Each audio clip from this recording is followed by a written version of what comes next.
Hey, State Senator Justin Eichorn here, and as you're probably all aware, we just got done with the presidential primary.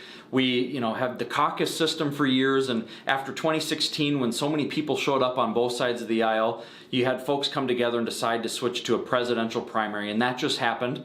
Some of you may have heard that there was actually a little bit of a snafu there at the Secretary of State's office. So, like me, like a lot of people, when you're going to vote, you do it once every couple of years. Sometimes you forget where your polling place is, and everybody goes to check to one of the, what you would think would be the most trusted sites, and that's our Secretary of State. They're supposed to take a nonpartisan role and help Minnesota run its election process so that everybody can be involved regardless of their political affiliation. And what happened is the Secretary of State site got overloaded, and instead of directing folks to a nonpartisan site, Secretary Simon actually directed people to a very partisan site supporting Elizabeth Warren, an extreme progressive site. Regardless of what side of the aisle you're on, that should make you angry.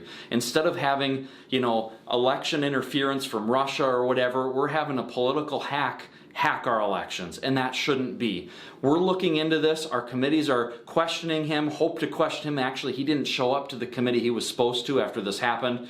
We do plan to take every measure we can to pull him in front of the appropriate committees, make sure this doesn't happen again. We need to know that we can have trust in our Secretary of State, trust in our election process.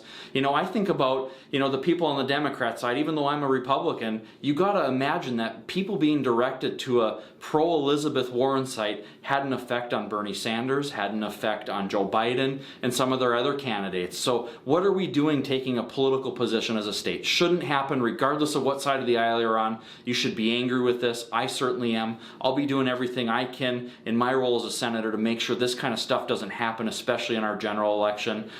Keep watching, stay tuned for updates. We will continue to fight this to make sure it doesn't happen again.